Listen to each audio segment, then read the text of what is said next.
So I have a question for you. And the question is, do you like yourself? Now, I'm not talking like, oh, I like my hair today. Or like, oh, I just got a brand new blue nail polish that's like really bringing out my skin tone. Or my friends think I'm funny, so I think I'm funny. Or my friends tell me I give really good advice, so I give good advice. No, I'm talking, do you like your freaking self? And if a yes answer does not immediately present itself to you and you find yourself having a hard time in your life at this particular point in time, this could very well be the problem. For those that don't know me, my name is Shannon Wooten, and I am a lifestyle infertility specialist. I help women who feel disconnected from their bodies heal by owning infertility sucks, you do not. So one of the first things that kept me the farthest away from loving my damn self and healing was self-blame and guilt. And I accepted blame and guilt because I felt like my symptoms of infertility were holding my husband back from being happy. So in our relationship, I was like, blame and guilt, I'll take you both on, here we go. So until I realized and accepted that he can leave at any time, and so can I harbored that. I wore blame and guilt like a freaking backpack. I was like, oh, let me pick up all my baggage and wear it every day and let it weigh me down. And the longer I wore blame and guilt, the less I liked myself. And you may think that, wow, it's so harsh to say he can leave at any time and I can leave at any time, but it is also very true. And I wouldn't want him to stay otherwise being unhappy anyways. And until I accepted that he stays because it makes him happy to do so, and I stay because it makes me happy to do so, I held on to blame and guilt like it was my job. I did it so well. Blame and guilt are like a backpack, like I said. It could be your Ninja Turtle backpack, could be your My Little Pony backpack, it could be your Gem backpack, Synergy. But we pick it up and all its baggage and we put it on when we feel like it suits us. And there are three things that I did, three things that once I realized, like, homie can leave at any time. He could leave anytime he wanted to, and I could leave anytime I wanted to too, because that's the type of relationship we have. And until I started to accept that and really get to that place in my mind, and again, like I said, I know you're probably thinking, wow, that's crazy, that's really harsh. I love that about our relationship. I love that about all my relationships, because in life, we choose our choices as much as we choose the people that we choose to have in our circle, in our life, surrounding us. And that's nothing to be like, ooh, that's shitty. That's awesome. That is freaking amazing, because that shows how much you value them and how much they value you, because you're choosing each other. So with our struggle with infertility, there were several things that made me realize, you know what, I need to stop blaming myself and guilt tripping myself for several reasons. But the most profound to me were, number one, is infertility is a disease. And honestly, I don't even know what I was thinking back then, what infertility was, because now I have the knowledge now, so now I'm very self-aware. But infertility is a disease. It's a disease. There is nothing you can do about it. It's like, I was actually saying this to my husband last night. I have a mole on my neck. Let me see if you can see it. It's like right here. You can't really see it because it's like so small. Maybe you can, right here. So I have a mole on my neck, right? And that is a teeny tiny mole. And when I started to realize, like, infertility is that mole, right? Like, infertility is a part of me. But I allowed myself to become the size of this mole. My whole self became this thing. My whole self became infertility. And once I found out, once I discovered and I researched, learned infertility was a disease, I was like, hold the phone. I am not this disease. I do not need to feel blame for something that afflicts me. And I was able to say, oh, let me take off one shoulder of that backpack, wearing it real cool, like, how you only wore it like one side on the one shoulder. So I started wearing it like real cool.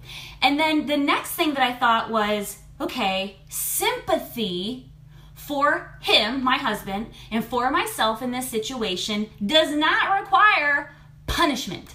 Having infertility is fucking punishment enough. And if you're going through it, you'll feel me. And your partner feels you too. So you do not need to beat yourself up for having this little tiny mole, this little part of you that is less than perfect. You don't need to beat yourself up for being afflicted by something, because everybody has something. This is yours. Beating yourself up over it is not going to make you feel any better. So then I started to take the other shoulder off. Now I'm carrying it by, the top of the backpack, just like real cool, carrying it just in my hand and shit. And the last thing that really made me like, wow, like you can stop with the blame and guilt gig was realizing that perfection ain't real, boo-boo. It ain't real. Perfect is a myth. Everyone has shit. Everyone has something going on. Everyone has something that makes them feel less than desirable. Everybody has something that makes them think twice about, did I make the right choice? Did I take the right path? Did I make the right decision? Everybody has something.